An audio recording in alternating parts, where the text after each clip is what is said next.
But what I would like to mention are 4 points about the gold standard in very general terms. Why I have come to accept the idea that a gold standard is the only standard that can be used if you want a free market and you want a sound, healthy economy. First off, it's the issue of central planning. So often there are many conservatives who believe that central planning in farming and agriculture and producing steel and doing anything in the economy outside of money is a disaster. They say, well, look at the results of central planning in Russia. Look at the central planning in any socialist nation, and they reject it outright, and I believe correctly. But in the same sense, they reject central planning in every other area, but wholeheartedly endorse the same concept with central planning in money. And I have come to the conclusion that central planning of money is just as disastrous as central planning in farming. And therefore, just the general idea, the notion that man is capable of planning the economy by controlling the money. But the one thing is different about planning centrally the money supply as compared to planning farming. Farming only feeds us, but the money sustains every single transaction. It is a participant in everything that we do. It is the unit of account that we have to measure every transaction. All our services and all our goods are measures in terms of the unit of account. And if we believe that we can plan centrally and determine that unit of account without the market participating, I think we get what we have now, very chaotic conditions, which are bound to get more chaotic after a period of time.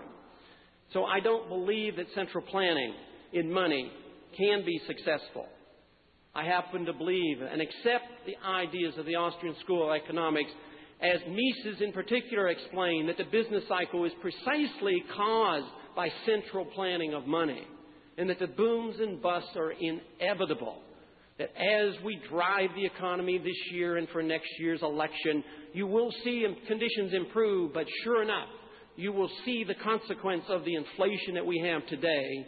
In a couple years, you will see the recession, if not the depression of 86 or 87. So it is for this reason, out of a humanitarian concern for our people, that we must reject the notion of central planning in money, just as we reject the central ideas of central planning in agriculture or steel manufacturing. So central planning of money, I reject outright. The second major reason why I reject the notion of paper money is the issue of power. I believe we must address this because even though those who wield the power and the control of the money, I sincerely believe they're well motivated to do what is good and right for the people. Just as the liberal interventionist is assuming he's doing good by building houses for the poor people. But they never take into account that they tear down more houses than they build up. And that so much of the HUD money goes to building country club communities. So I would say the same thing happens because the power is abused and misdirected. But it's an ominous power. There is no other power greater than the power over money. The power to create and contract the money supply. The power to control the purchasing power of your money. Throughout history, this has proven to be the most sought-after monopolistic power of man. And it has become more sophisticated over the decades and over the centuries, more sophisticated now and more international in scope than ever before. So I see the issue of power and the control over money as being something that we cannot ignore, we must address. I believe closely associated with this is the issue of morality as well. By what moral right do we have to create purchasing power out of thin air? Whether it's done by the creation of credit or Federal Reserve notes, or whether it's the creation of SDRs in an international scope, by what right do they do this? Is it any more moral to dilute the value of your purchasing power of the money you hold in your wallet than it is for the farmer to dilute the milk supply with water? I would say there's an issue of morality here just as strong as the issue of power. I also happen to believe also, because it's a moral issue more than an economic issue, It is for this reason that the people have lost trust in their government, trust in the banks, trust in business, trust in themselves, and that we are a nation of distrust. And it's for this reason I believe that until we restore trust in government, trust in the system, and trust in the money, there will be no resolution of this problem. It is the issue of trust in people and trust in money that must come before you can start talking about nickeling and diming it, trying to get back to a balanced budget, because that certainly hasn't worked.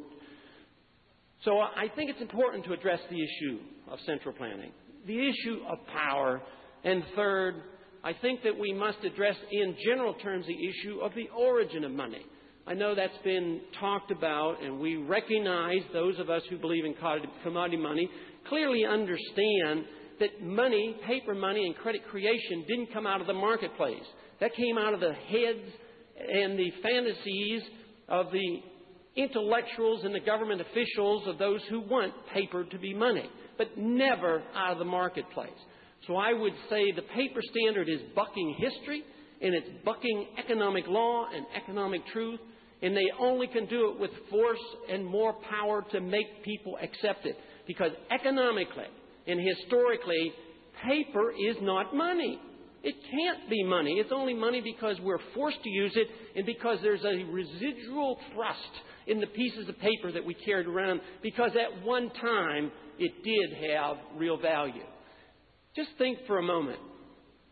If all of us were stranded on a small island and we had absolutely nothing else, no trade, but we were all put on the island and we were expected to survive, we would have to do what to create capital to survive? We would have to get our food and build our houses and make our tools. And everything that we had in excess of what we consumed could be our capital, and we could trade it. But how many of you would accept the idea that if we were all working busily and making trades and somebody gives a bushel of wheat for a bushel of corn, how many of you would accept the notion if we had the one individual to arrive on the beach and he said, "I'll solve all your problems. I'm going to create wealth for you. I have this little thing called a printing press, and I'm going to print up Federal Reserve notes, and you'll all be wealthy." How many would trust the individual? He would probably be thrown off the island for coming up with a scandalous idea. It wouldn't work. You have to have something that people seek after and they hold as something important and something that they will hold as money. History shows that people have chosen gold first and probably silver second. But most people in the economy, they'd rather have cigarettes than pieces of paper.